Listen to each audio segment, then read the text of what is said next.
Bienvenidos a otro video de LukeAndKarla.Travel. Continuamos explorando Lima, Perú. Hoy te llevaremos a ver unas ruinas arqueológicas, a pedir un deseo y ver un espectáculo en el agua. Acompáñanos. So we just took a tour of Huaca Pucllana, Yes. which is a pyramid here in Miraflores. It's pretty interesting. The pyramid was covered all the way over with mud when it was discovered. They used to use this place to Motocross, and they played soccer fields. And people were actually living on top of it, not knowing that it was a pyramid and a burial ground. So Yeah. they're still working on restoring it. They've got a lot of it that you can tour and walk up on top of. It's nice. The ticket to come in is only 15 soles, but it includes a walking tour, and it seems that they have it at least in English and Spanish that we've seen. But we're really enjoying it. It was just a short walk from the JFK Park, maybe 15-minute walk. Yes, and it's located in Miraflores. We have been. You can have a sunset, ancient ruins, whatever, restaurants. Yep. Miraflores is really complete. Yeah, we're really impressed with Miraflores. This is the main building, the Great Pyramid. From the bottom to the top, we have 26 meters high. Why a pyramid? Because from the top, Lima people could see the ocean, the sea that was the main deity. Now we are going to get to the top.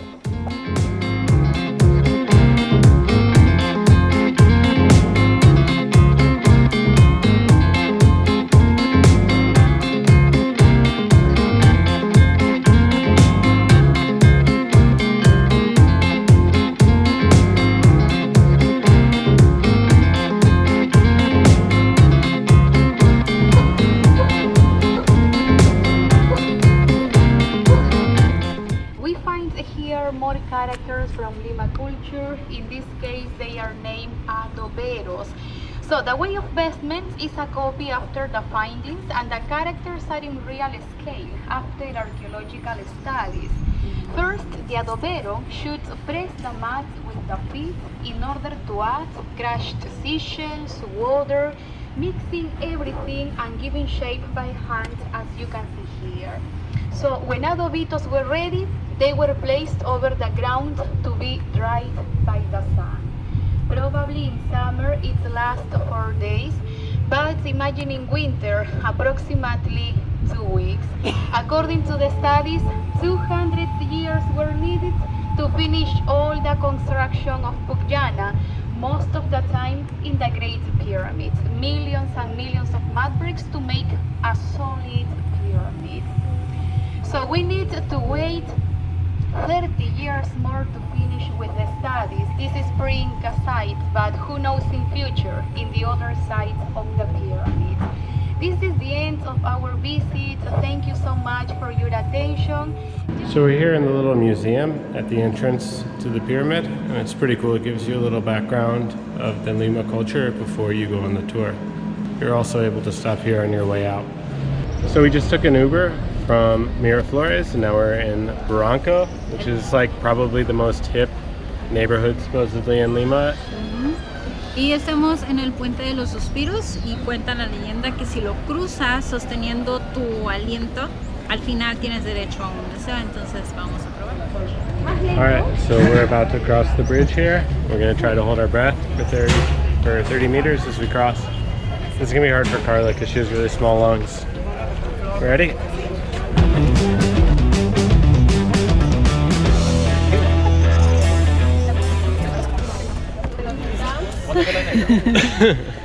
We made it. Okay. We each get a wish now, but I think we're going to go to request the wishes. I don't think we're allowed to say them out loud though, right? That's how these wishes usually work.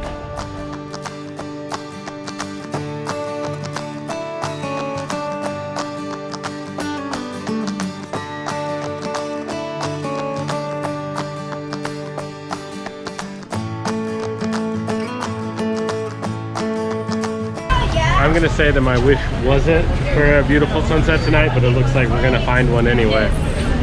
It's amazing down here. We're by the beach. The only downside is there is a lot of traffic and a lot of horn honking, but that's been the case everywhere in Lima. It seems like it's a normal part of driving here, just to blow your horn every chance you get. this beach looks nice. The beach that is next to our apartment is not as nice as this one, but I like to see that there's people enjoying the beach. Yeah, there's a lot of people swimming here. There's a nice marina down the way. It's definitely really beautiful here.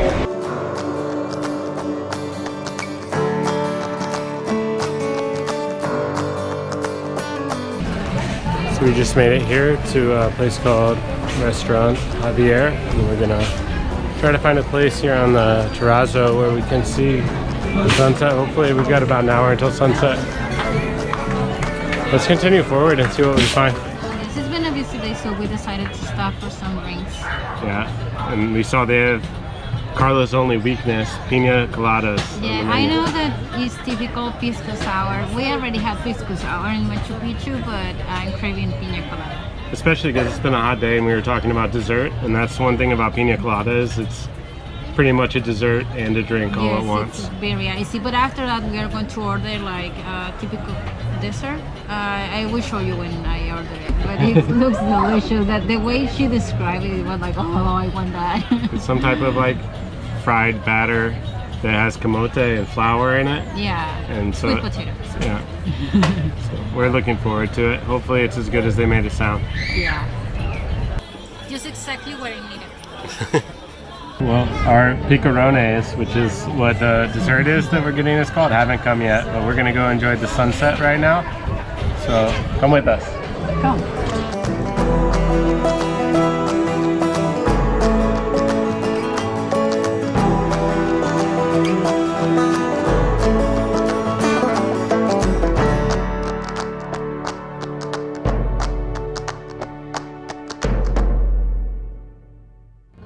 Bueno, estos son los picarones. Ya me adelanté porque Luke estaba filmando la puesta de sol. Sabe como a churros, pero sin el azúcar granulada. So we had a nice sunset and we enjoyed walking across the bridge here, but now we're gonna move on. Yes, we're going to Parque La Reserva.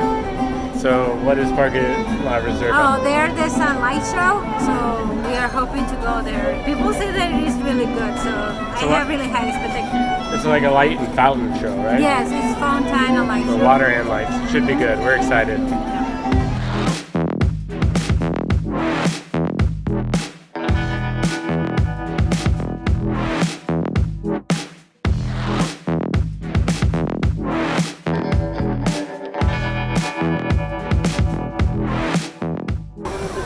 Got to the fountains, and to be honest, they're pretty impressive without the show going on yet.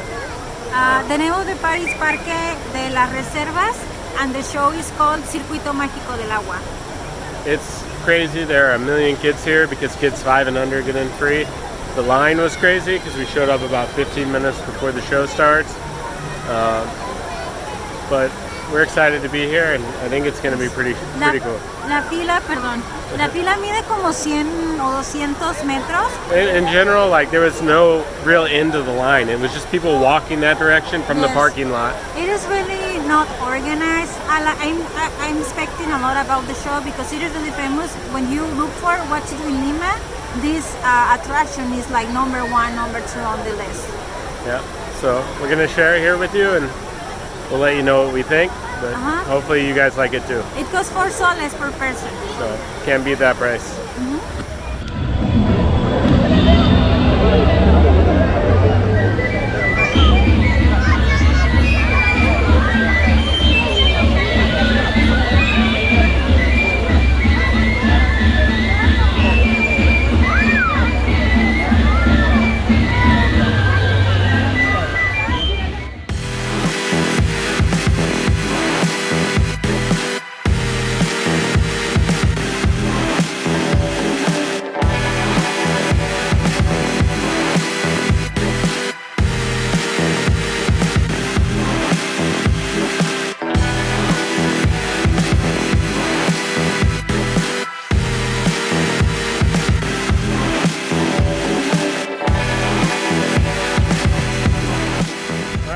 Watched the fountain and light show. It was pretty good, I would say, the show itself. The show is really good.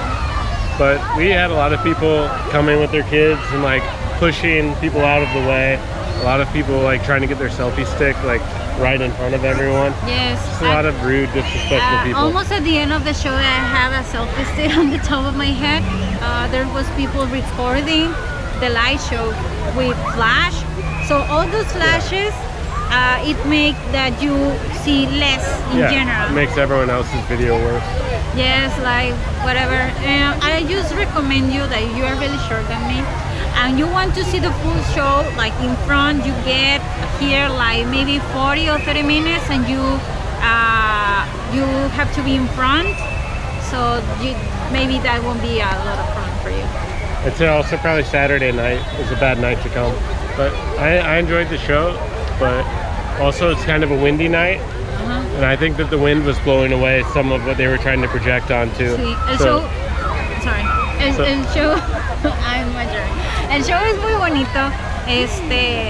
Como ya vieron en el video, tiene pequeños chorros de agua que van cambiando de forma y hace una pequeña brisa y sobre esa brisa proyectan imágenes y junto con la música, que la música ahí le pongo como bueno, no estuvo tan bien porque no se escucha tanto y se supone que este show va ligado con la luz, el agua y la música también es importante.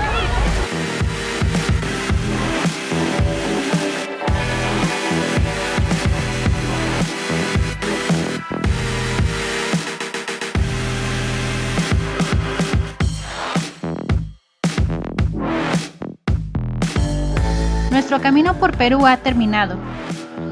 Te invitamos a seguirnos la próxima semana en nuestro siguiente destino. No olvides suscribirte al canal, darle like y activar la campana de notificación. Nos vemos en Argentina.